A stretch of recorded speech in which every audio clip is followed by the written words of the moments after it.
Hello everyone. देखिए हम लोग Cauchy Euler homogeneous differential equation को हम लोग कंटिन्यू कर रहे हैं।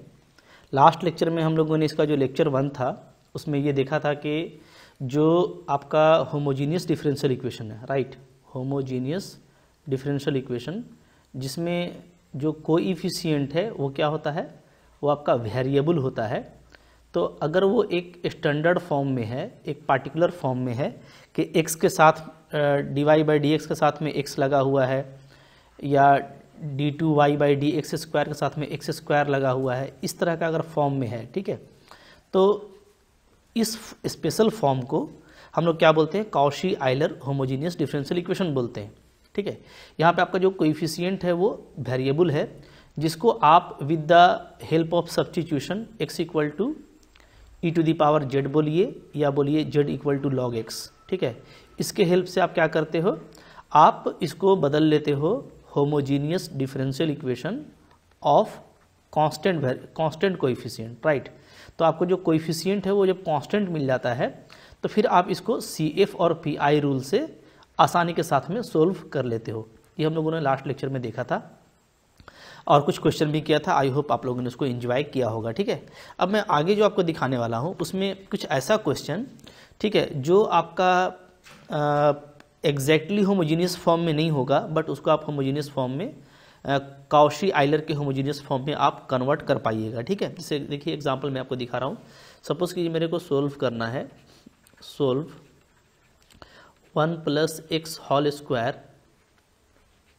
d2y/dx square plus 1 + x dy/dx plus y is equal to 4 cos log 1 + x।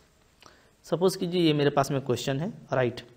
तो आप देखेंगे ना इस क्वेश्चन को, तो इसमें आप देखेंगे कि जहाँ पे x होना चाहिए था वहाँ पे 1 + x है। ठीक है, तो ये 1 + x है, इसको आप अगर हटा देंगे आप, तब आपका ये क्या हो जाएगा, कॉशी आइलर में कन्वर्ट हो जाएगा। तो यहाँ पे मैं इनिशियल सब्स्टिट्यूशन लेता हूँ, पुट कर देता हूँ क्या, 1 + x को t, राइट। 1 + x को अगर मैं t पुट करूँगा तो ध्यान दीजिएगा जो dx होगा ना वो आपका dt हो जाएगा। ठीक है, जो क्वेश्चन है आपका वो क्या आ जाएगा, तो जो डिफरेंशियल इक्वेशन है वो आपका आ जाएगा, डिफरेंशियल इक्वेशन बिकम्स, ये क्या हो जाएगा, so it is t² d2y/dt square plus t dy/dt plus y is equal to 4 cos log t, इस फॉर्म में आ गया। ठीक है, अब आप देखेंगे ना तो ये क्या है, तो ये आपका होमोजीनियस डिफरेंशियल इक्वेशन है, किस फॉर्म का, कॉशी और आइलर फॉर्म का, कॉशी आइलर फॉर्म। तो कॉशी का आपको इक्वेशन मिल गया, तब आप इसको उसी तरीके से सोल्व कर पाओगे जैसे आपको मैंने बताया था लेक्चर 1 में। क्या करना होता है, अगेन हम लोग यहाँ पे एक सब्स्टिट्यूशन लेंगे क्या, तो यहाँ पे अभी आपका t है तो t को हम लोग ले लेंगे EZ, ठीक है, या बोलिए z को क्या लेंगे हम लोग, log t। ठीक है, इसको लेते ही क्या हो जाएगा, ये जो डिफरेंशियल इक्वेशन 1 है ये आपका आ जाएगा, दिस इम्प्लाइज क्या आ जाएगा, d-1 y plus dy plus y is equal to 4 cos, और log t हमारा क्या है, z है, तो ये 4 cos z हो गया। ठीक है, ओके, तो ये आपका इक्वेशन 1 बन गया। यहाँ पे आपको यहाँ ये ध्यान देना है कि जो d है वो क्या है, वो d/dz है।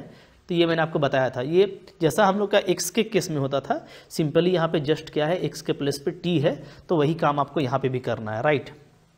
अब देखिए, अब आपका जो डिफरेंशियल इक्वेशन है वो कांस्टेंट कोएफिशिएंट का हो गया है। आप देखेंगे तो y को कॉमन ले लेता हूँ, तो d² - d plus d plus 1, right, into y is equal to 4 cos z, ये आपका आ जाता है, करेक्ट है। ठीक है, अब देखिए, अब अगर आप देखेंगे ना तो यहाँ पे आपका डी कैंसिल हो जाएगा, तो आपको सिंपली बचता है क्या, d² + 1 into y is equal to 4 cos z। अब इसको सोल्व करना काफ़ी इजी है, एक्जैक्टली इक्वेशन आप निकालेंगे तो क्या आ जाएगा, m² + 1 इक्वल टू 0, राइट। यहाँ से जो m का वैल्यू है वो क्या आता है, वो आता है प्लस माइनस आयोटा। ठीक है, तो इसी के करस्पॉन्डिंग में जो हमको CF मिलेगा वो क्या मिलेगा, वो मिलेगा मेरे को C1 cos z, करेक्ट है, okay, plus C2 sin z, ये मेरे को मिल जाएगा। ठीक है,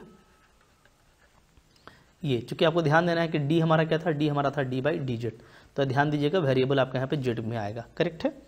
चलिए इसके बाद हम लोग ये देखते हैं कि हमको नेक्स्ट में जो पार्टिकुलर इंटीग्रल है वो क्या मिलता है।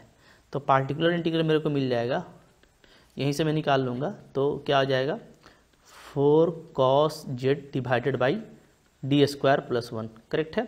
अब यहाँ पे देखिए, यहाँ पे जो रूल है वो ये कहता है कि अगर cos ए जेड है तो हम लोग क्या करते हैं, cos ए जेड के लिए हम लोग डी स्क्वायर को रिप्लेस करते हैं माइनस ए स्क्वायर से। तो अभी यहाँ पे जो ए है आपका वो आप देखिएगा 1 है, तो अगर मैं डी स्क्वायर को -1 से रिप्लेस करता हूँ यहाँ पे, तो ये क्या हो जाएगा, तो जो डिनोमिनेटर है आपका वो 0 आ जाएगा, ठीक है। तो 0 फॉर्म नहीं आना चाहिए, तो इसका तरीका क्या होता है, तो सारा कुछ मैंने आपको पढ़ाया हुआ है। हम लोग जेड लेंगे, ठीक है, ऊपर में तो 4z cos जेड आ जाएगा और नीचे में डिफ्रेंशिएशन हो जाएगा, तो आ जाएगा आपका 2d, ठीक है, डी स्क्वायर का डिफ्रेंशिएशन 2d। अब ये 2d क्या है, तो 2d जस्ट आपका इंटीग्रेशन होता है, राइट। तो 4z मेरा बाहर हो जाएगा बाई 2, और सिंपली हम लोग क्या करेंगे, cos जेड का इंटीग्रेशन करेंगे, क्योंकि 1/d का मतलब होता है इंटीग्रेशन, तो आपका आ जाएगा 2z sin जेड, ये आपका आ गया, राइट। तो इस तरीके से देखिए बहुत जल्दी जो है आपका आंसर आ जाता है। तो अब देखिए हमारा आंसर क्या आ गया, तो हम लोगों का आंसर आ जा रहा है, देयरफॉर जो सॉल्यूशन है वो आ जाएगा CF प्लस PI, करेक्ट है। तो CF क्या आया था, CF आया था हम लोगों का C1 cos Z plus C2 sin Z plus PI आ गया है 2z और sin जेड, राइट। अब देखिए जेड हमारा क्या था, तो जेड जो था हम लोगों का वो था log t, ठीक है। तो जेड के प्लेस में वापस हम लोग log t पुट करेंगे, या बोलिए कि मेरा जो EZ था वो क्या था, वो मेरा t था, ठीक है ना। तो यहाँ पे हम लोग करेंगे C1 cos, ये हो जाएगा आपका log t plus C2 sin log t plus 2z। तो यहाँ पे जो z होगा वो क्या होगा, वो होगा log t अगेन, और sin z क्या हो जाएगा, तो ये हो जाएगा आपका sin log t, करेक्ट है, ठीक है, ये हो गया। अब देखिए जो t था हम लोगों का, t क्या था, t था हमारा 1 + x, तो लास्टली हम लोग क्या करेंगे, t को 1 + x भी पुट कर देंगे, तो आंसर आ जाएगा C1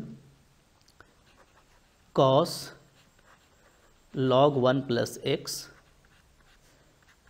plus C2 sin log 1 + x plus 2 log 1 + x sin log 1 + x। तो ये देखिए इस तरीके से आपका आंसर आ जाता है।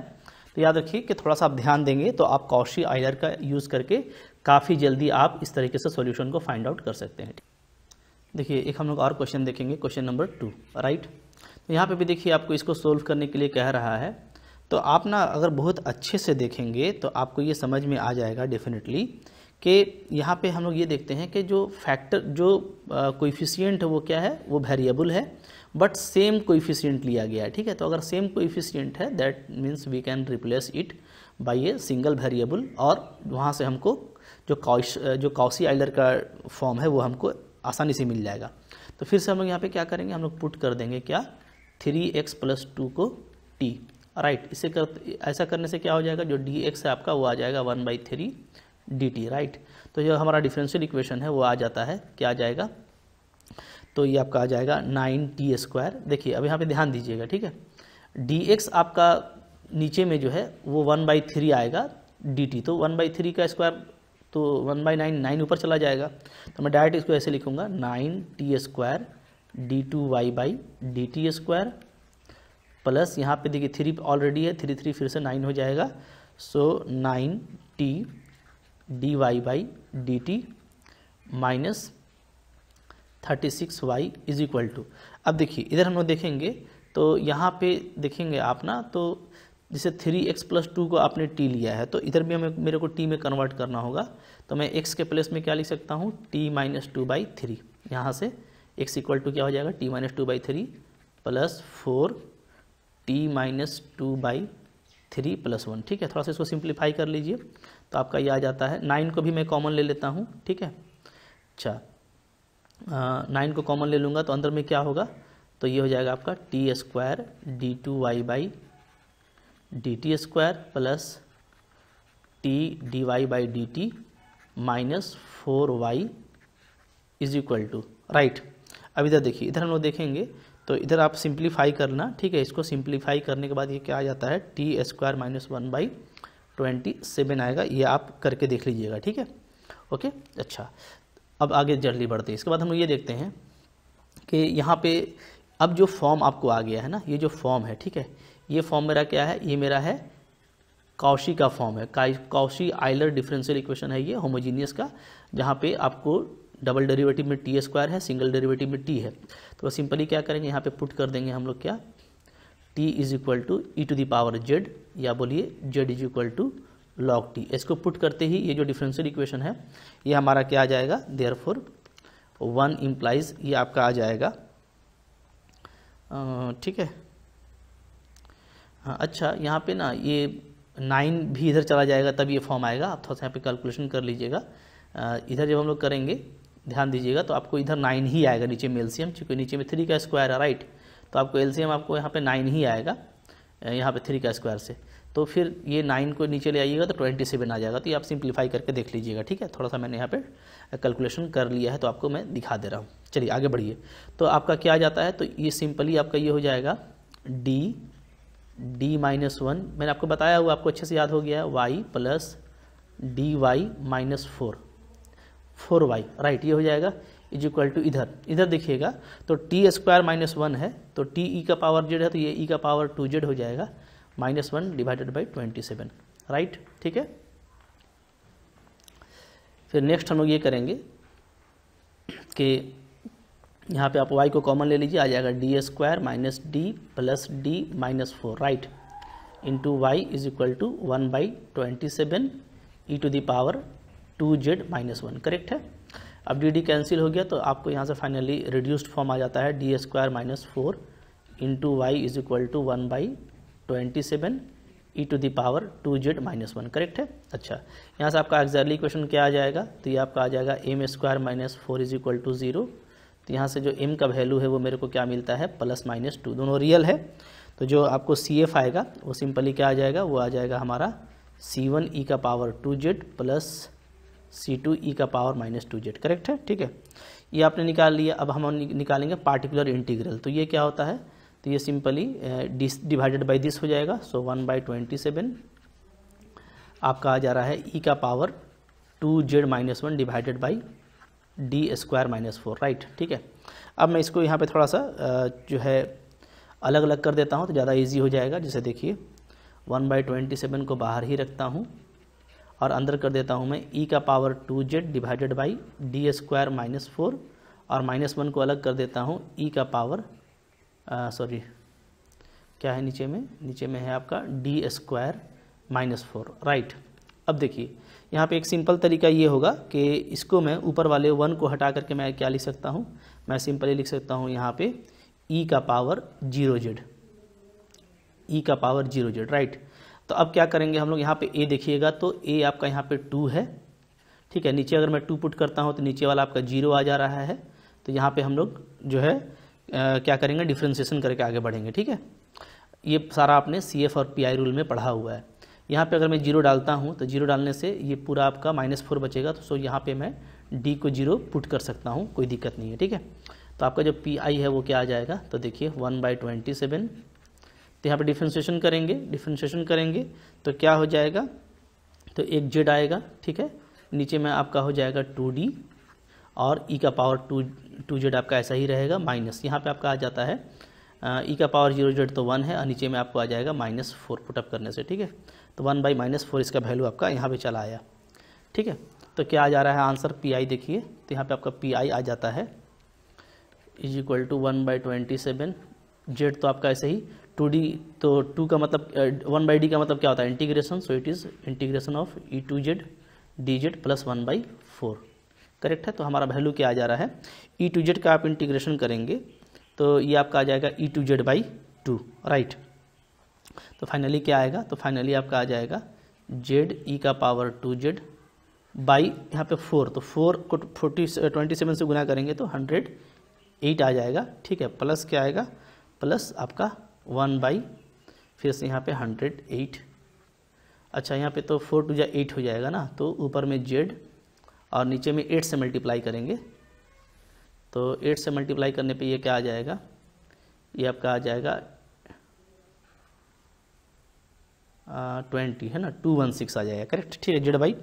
अच्छा, तो इसको हम लोग चाहें तो ऐसे भी लिख सकते थे, Z/100 8 को कॉमन ले लेते तो हमारा काम हो जाता, करेक्ट है। ठीक है, अच्छा 1/4 से ही मल्टीप्लाई होगा, इसलिए Z/2 तो इसका कोएफिशिएंट है ना। अच्छा, थोड़ा सा यहाँ पे लगता है कुछ मिस्टेक हुआ है, 1/4 से ही मल्टीप्लाई होगा तो आपका ये 1/108 ही आएगा। ठीक है, क्या आएगा, 1/108, करेक्ट है।